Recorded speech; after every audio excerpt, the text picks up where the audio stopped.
जय श्री कृष्ण। श्रीमद् भागवत महापुराण दसम स्कंद उत्तरार्ध अध्याय 64। श्री कृष्णे नुग राजा ने साप मुक्त कर्यो। श्री सुखदेवजी बोलिया, एक समय साम, प्रद्युम्ने, चारु, भानु तथा गद वगैरह यादव कुमारो पासेना वनमा रमवा गया। ત્યાં લાંબો વખત રમીને તેઓને પાણી પીવાની ઈચ્છા થઈ, તેથી જળની શોધ કરતા તેઓએ એક જળના વિના કૂવામાં અદ્ભુત પ્રાણી જોયું. તે પ્રાણી પર્વત જેવા આકારવાળા એક કાંચડો હતો. તેને જોઈ મનમાં આશ્ચર્ય પામેલા તે કુમારો દયા આવવાથી તેને બહાર કાઢવાનો પ્રયત્ન કરવા લાગ્યા. એ કૂવામાં પડેલા તે કાચડાને ચામડાની તથા સૂતરની દોરીઓ વડે બાંધી બહાર કાઢવાને તેઓ મહેનત કરવા લાગ્યા, પણ તેને બહાર કાઢી શક્યા નહીં. તેથી તેઓને કૃતૂહલવશ તે આશ્ચર્યકારક વાત શ્રી કૃષ્ણને કહી. એટલે કમળ સમાન નેત્રવાળા અને જગતનું રક્ષણ કરનાર શ્રી કૃષ્ણ ભગવાનને ત્યાં આવી તે કાંચડાને જોઈ ડાબે હાથે રમત માત્રમાં બહાર કાઢ્યો. ભગવાનના હાથનો સ્પર્શ થતાં જ તે કાંચડાનું રૂપ જોડી તપેલા સુવર્ણ જેવા વર્ણવાળો દેવ બની ગયો. તેણે અદ્ભુત અલંકારો, વસ્ત્રો તથા માળા પહેર્યા હતા. શ્રી કૃષ્ણ તેનું કાંચડો થવાનું કારણ જાણતા હતા, છતાં તેમણે લોકોમાં તે વસ્તુ જાહેર કરતા તેને પૂછ્યું, હે મહાભાગ્યશાળી, શ્રેષ્ઠ રૂપોવાળો તું કોણ છે? હું તને ઉત્તમ દેવ જ માનું છું. હે મંગલમૂર્તિ, તું આ દશાને યોગ્ય નથી, છતાં કયા ધર્મથી આ દશા પામ્યો છે એમ તારું પૂર્વ સ્વરૂપ જાણવા ઈચ્છે છીએ. જો તે અહીં કહેવું યોગ્ય હોય તો અમને કહો.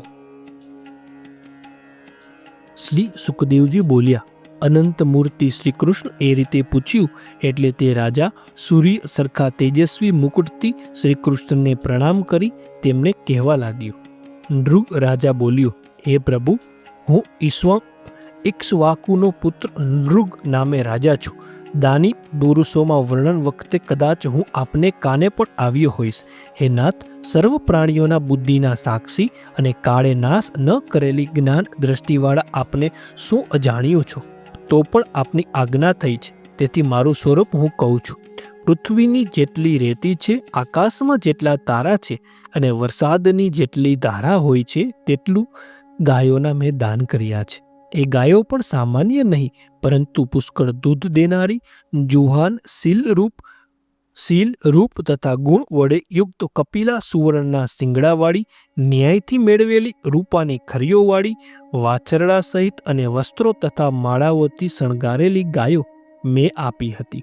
અને તે પણ સારી રીતે શણગારેલા, ગુણવાન, શીલવાન, દુઃખી કુટુંબવાળા, સત્ય વ્રતવાળા, તપની પ્રખ્યાત, સારી રીતે વેદ ભણેલા, ઉત્તમ અને યુવાન શ્રેષ્ઠ બ્રાહ્મણોને આપી હતી. તેમજ ગાયો, પૃથ્વી, સુવર્ણ, ઘર, ઘોડા, હાથીઓ, દાસીઓ સહિત કન્યાઓ, તલ, રૂપુ, સૈયાઓ, વસ્ત્રો, રત્નો, ઘરના રાજ રસીલા તથા રથોના પણ મેં દાન કર્યા છે. વળી મેં યજ્ઞો કર્યા છે અને વાવ, કૂવા વગેરે પણ બંધાવ્યા છે. એક સમયે કોઈ ઉત્તમ બ્રાહ્મણની ગાય છૂટી પડીને મારી ગાયોના ધણમાં મળી ગઈ અને મેં અજાણતા બીજા બ્રાહ્મણને દાનમાં આપી દીધી.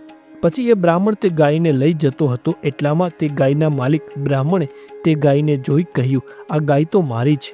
એટલે તે ગાયને મારી પાસેથી દાનમાં લઈ જનારા બ્રાહ્મણે કહ્યું, આ ગાય તો મારી છે, નૃગ રાજાને મને દાનમાં આપી છે. એમ વિવાદ કરતા બંને બ્રાહ્મણો સ્વાર્થ સાધતા મને કહેવા લાગ્યા, તમે મને ગાય આપી છે ને? પછી તે ગાયનો માલિક બોલ્યો, તમે મારી ગાય ચોરી છે ને? એ સાંભળી હું ગભરાયો. ધર્મ સંકટમાં પડેલા મેં તે બંને બ્રાહ્મણોને સમજાવવા માંડ્યા, તમારામાંથી કોઈ પણ આ ગાય બીજાને આપી દો, તે હું 1,00,000 ઉત્તમ ગાયો આપીશ. આપ બંને મારા ઉપર કૃપા કરો, હું આપનો દાસ છું. હું જાણતો ન હતો, અપવિત્ર નરકમાં પડતા મને તે કષ્ટમાંથી ઉદ્ધારો. તે સાંભળી ગાયનો મૂળ માલિક, હે રાજન, આ ગાયના બદલામાં આપની ગાયો હું લઈશ નહીં, એમ કહી ચાલ્યો ગયો. અને મારી પાસેથી ગાય લેનાર બ્રાહ્મણ પણ આ ગાય સિવાય બીજી લાખ ઉપર 10,000 ગાયો અપાય તો પણ હું લેવા ઈચ્છતો નથી, એમ કહીને ગયો. પછી એ જ સમયે હું મરણ પામ્યો. એટલે યમદૂતો અને મને યમલોકમાં લઈ ગયા. હે દેવોના દેવ, હે જગતપતિ, ત્યાં યમદેવે મને પૂછ્યું, હે રાજા, તું પહેલા પાપ ભોગવીશ કે પુણ્ય? તારા દાનનો, ધર્મનો તથા ઉજ્જવળ લોગનો તો મને અંત દેખાતો નથી. તે સાંભળી મેં કહ્યું, યમદેવ, હું પહેલાં પાપ ભોગવીશ. એટલે યમદેવે કહ્યું, જા અધમ યોનિમાં પણ. એટલે હે પ્રભુ, પતન પામતા મેં પોતાના કાચડો થયેલો જોયો. હે કેશવ, હું બ્રાહ્મણોને ભક્ત હોઈ દાતા આપનો દાસ અને આપના દર્શન ઈચ્છતો હતો. તેથી મારી પૂર્વ જન્મની સ્મૃતિ હજી નાશ પામી નથી. હે વ્યાપક દેવ, આપ મોટા યોગીઓને પણ ઉપનિષદ રૂપી દ્રષ્ટથી નિર્મળ થયેલા હૃદયમાં ચિંતન કરવા યોગ્ય છો. તે અતિન્દ્રિય સાક્ષાત પરમાત્મા આપના મને પ્રત્યક્ષ દર્શન કેમ થયા? કારણ કે જે પ્રાણીઓના સંસારમાંથી છુટકારો થાય તેને તો આપના દર્શન થાય, પરંતુ હું તો આ કાચડાના જન્મમાં અનેક દુઃખોથી અંધબુદ્ધિ બન્યો હતો, છતાં મને આપના દર્શન થયા એ આશ્ચર્ય છે. હે દેવોના દેવ, હે જગતના નાથ, હે ગોવિંદ, હે પુરુષોત્તમ, હે નારાયણ, હે ઇન્દ્રિયના નિયંતા, હે પવિત્ર કીર્તિવાળા, હે અચ્યુત, હે અવિનાશી કૃષ્ણ, હવે દેવગતિમાં જવા માટે મને આપ આજ્ઞા કરો.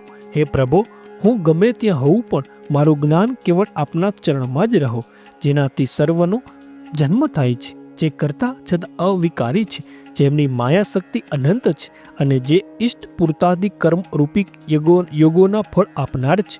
તે સદા આનંદ સ્વરૂપ શ્રી કૃષ્ણ વાસુદેવ, આપને મારા વારંવાર નમસ્કાર હો. શ્રી સુખદેવજી બોલ્યા, શ્રી કૃષ્ણ એમ કહી પોતાના મુકુટથી તેમના ચરણનો સ્પર્શ કરી નૃગ રાજા શ્રી કૃષ્ણની રજા લઈ સર્વ મનુષ્યોના દેખતા શ્રેષ્ઠ વિમાનમાં બેઠો. પછી બ્રાહ્મણોને માન આપનાર અને ધર્માત્મા દેવકી પુત્ર ભગવાન શ્રી કૃષ્ણ સર્વ રાજાઓને ઉપદેશ દેતા પોતાના પુત્રાદિ પરિવારને કહેવા લાગ્યા. શ્રી ભગવાન બોલ્યા, અહો આશ્ચર્ય! બ્રાહ્મણનું ધન થોડુંક પણ ખવાયું હોય તો તે અગ્નિ સરખા મહાતેજસ્વી પુરુષને પણ પચતું નથી, તો પોતાને વ્યર્થ સમર્થ માનતા રાજાઓને ક્યાંથી જ પચે? હું માનું છું કે હળાહળ ઝેર તે ખરું ઝેર નથી, કારણ કે તેનો ઉપયોગ થઈ શકે છે, પરંતુ ખરું ઝેર તો બ્રાહ્મણનું ધન જ કહેલું છે, જેનો પૃથ્વી પર કોઈ ઉપાય જ નથી. ઝેર તો કેવળ પોતાને ખાનારને જ મારે છે, અને અગ્નિ પણ જળ વડે શાંત થાય છે, પણ બ્રાહ્મણના ધનરૂપી અરણીમાંથી જન્મેલો અગ્નિ આખા કુળને મૂળ સાથે બાળી નાખે છે. બ્રાહ્મણનું ધન બ્રાહ્મણની રજા વિના જો ખાધું હોય તો તે 3 પેઢીનો નાશ કરે છે, અને બળાત્કારે રાજા વગેરેના બળનો આશ્રય કરી ખાધું હોય તે 10 આગળની ને 10 પાછળની પેઢીઓનો નાશ કરે છે. જે અત્યંત મૂર્ખ રાજાઓ રાજલક્ષ્મીથી અંત બની બ્રાહ્મણના ધનની ઈચ્છા કરે છે, તેઓ નરકને જ પસંદ કરે છે અને આત્મપતન જોતા નથી. હરેલી આજીવિકાવાળા અને ઉદાર સ્વભાવવાળા કુટુંબ પરિવારવાળા બ્રાહ્મણના આંસુ જેટલા રજકણોને ભીંજવે છે, તેટલા વર્ષ સુધી તેઓનું ધન ઉપડાવી લેનાર નિરંકુશ રાજાઓ કે તેમના અધિકારીઓ કુંભીપાક નામના નરકોમાં રંધાય છે. જે મનુષ્ય પોતે જ બીજાઓએ આપેલી બ્રાહ્મણની આજીવિકા હરી લે છે, તે 60,000 વર્ષ સુધી વિષ્ઠામાં કીડો થાય છે.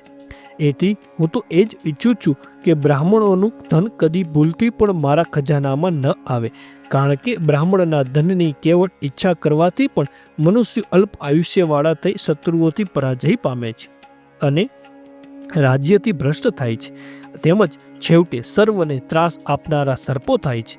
હે મારા આત્મીયો, કદાચ બ્રાહ્મણ અપરાધ કરે, મારે કે ગાળો દે તો પણ તમે તેનો દ્રોહ કરશોમાં, પરંતુ નિત્ય અમે નમસ્કાર જ કરશો. જેમ હું હંમેશા સાવધાની રહી બ્રાહ્મણને નમું છું, તેમ તમે પણ બ્રાહ્મણને નમજો. જે બ્રાહ્મણોને નહીં નમે તે મારી શિક્ષાને પાત્ર થશે. હરેલું બ્રાહ્મણનું ધન તેના હરનારાને પણ નરકમાં નાખે છે. જેમ કે નૃક રાજા બ્રાહ્મણની ગાય છે, એમ જાણતો ન હોવા છતાં તેને નીચ કાંચડાની યોનિમાં પડવું પડ્યું, એમ દ્વારકાવાસીઓને કહી સંભળાવી સર્વ લોકોને પવિત્ર કરનાર ભગવાન કૃષ્ણે પોતાના ઘરમાં પ્રવેશ કર્યો. શ્રીમદ ભાગવત મહાપુરાણ 10મ સ્કંદ ઉત્તરાર્ધ અધ્યાય 64 સમાપ્ત. જય શ્રી કૃષ્ણ.